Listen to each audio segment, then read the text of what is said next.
Hi, this is Jim from County Corvette. I have a 69 Ford Talladega.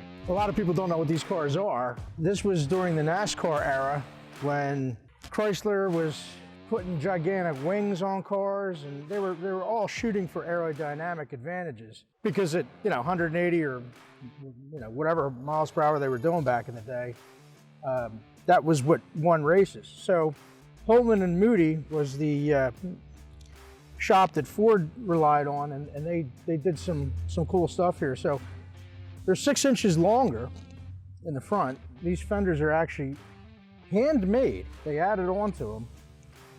And the bumper is actually a rear bumper, which is narrowed and V'd out and re-chromed and made to fit. And then what a lot of people don't know on these things is they have an extra inch on the rocker panel to get it closer to the ground, I guess to create a little bit more suction on the racetrack. So those were some really cool things. Now they made, according to Ford, 754 of these, of which 750 are in the Marty report, the Ford registry and all that. This car is known in there, have the Marty report on it. And it's a real deal car. It was a nice original car. It still has a lot of original integrity to it. The interior has a lot of original stuff in it, and even a lot of the trim has just never been restored. So, it's kind of one of those in-between cars. It was never rotted out. It's a really nice, clean body. It is very authentic. It's got all the proper oil coolers on it, which are real expensive. And I'll show you under the hood in a minute. It does have Flowmaster mufflers on it, which is kind of an odd thing for a collector car like this, but I left it alone simply because it sounds so good. This car runs its ass off, and I just thought I'd just leave it be. If somebody wants to take it to another level, that's up to you. So it's it's one of those cars that you could drive. This car. This was a showroom racer back in 1969. On the Ford showroom floor, but they were rare and obscure cars. A lot of dealers didn't even have them. There were way more dealers than there were actual Talladegas available that year. So this is it's a neat collector car, and hey, we're open to trades. We're County Corvette, so we're very open to any trades that you may consider. But this is a good car. Now this car has 4 build sheets. Which is it's just very unusual. I've got the Marty report here, and it's got some nice provenance to it. So with that said, I'll show you under the engine, under the hood here, and we'll get some interior shots, and then we'll go for a ride. Okay, under the hood here, we have the factory 428. They call it the Cobra 428. These were available in the police cars, and back in the day, those Galaxies and LTDs, that would get this engine as an option. And those things were fast. What's cool about this thing is it's got the big engine oil cooler. These things are really, really obscure. Some of the drag pack cars had that, and this car has a power steering cooler as well. So it had the big C6 cast iron tail shaft transmission on it. And this one has a 342 rear. So these things were really made for heavy duty use, and it's a bulletproof combination too. These are good engines. Not a Ford guy, but I do like these engines. They've really held up well over the years, and they can really take a pounding. And the police cars really illustrated that. But these things held up well in NASCAR as well. So this was a cool, custom-built factory Ford race car.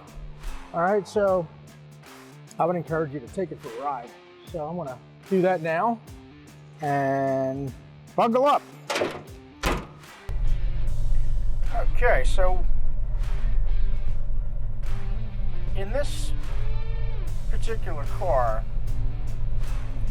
back when these horsepower wars were raging, when they were preparing these cars for the NASCAR series, there were a set of rules that the manufacturers built these cars to, and it really was more about body measurements and that type of thing. And I don't think you could deviate from what the factory built. What you could do, you could put different gauges and that type of, monitoring things in the car. And with that, these cars had, this particular car, the Talladega, it had very few indicator gauges. I mean, you don't have a tack in this thing. It's got no gauges at all. It's got failure lights, what we call idiot lights. But it does have this provision here for a big old tachometer, which is I'd place a wager to say that that's where the manufacturers put them.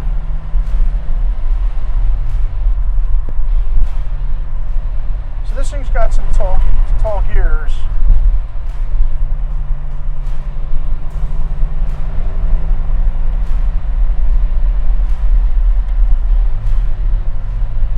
I think it was 342. Not too bad. But it hums along pretty good. Anyway, you don't have a lot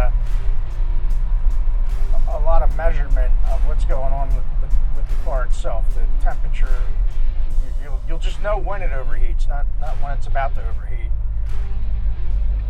So that's something to understand, with a car like this. I certainly wouldn't change anything. I don't know if I'd add anything in there, but it's something to be aware of. So you're going to want to make sure everything's in proper working order, like it is now. I've gone through this car. I've done a lot of little things to it. I did do a heater core, and I've got all the repair invoices that we've done everything to. But the gauges work. This is an original mileage car. We just broke another tenth on here. Just went to 33,090 miles, and that is the original. That's the original mileage on this car, which is cool. It's cool to have a car this old that was always treated as a collector car. I'd love to know that use of this car. Was there ever a family in it? Clearly it wasn't bought for racing. I don't know how they marketed these cars as street racers, or they just wanted them strictly available for NASCAR. I think that was the essence of what they were doing. It was a racing war back in the day. So anyway, it's all cool stuff. All right, we're gonna get on this thing a little bit. I'm not gonna kill it because it is an automatic, and I never really know how a car is going to shift. So here we go.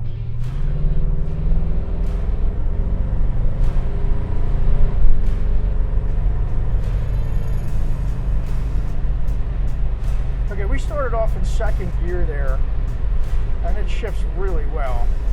I'm going to say I brought it up to about 4,500 RPM. I just don't know. I don't have a tachometer in here. I'm just judging how. But it's smooth. This engine really runs strong and has no vibrations issues. This thing tracks straight. It's an easy car to drive. The power steering in this thing is nothing less than floaty. I mean, it's just a big, comfortable, luxurious car in terms of the power features on it. Power brakes work good too. I mean, it requires almost no effort. Anybody could drive this car. If you're tall enough to see over the dash, you could drive this car. I mean, it is easy to drive. So that's one thing to think about too. If you have to sell the missus on us, you can say, hey, honey, you could drive this car. Do what you got to do, guys. Anyway, thanks for watching the video, and give us a holler if you have an interest in it.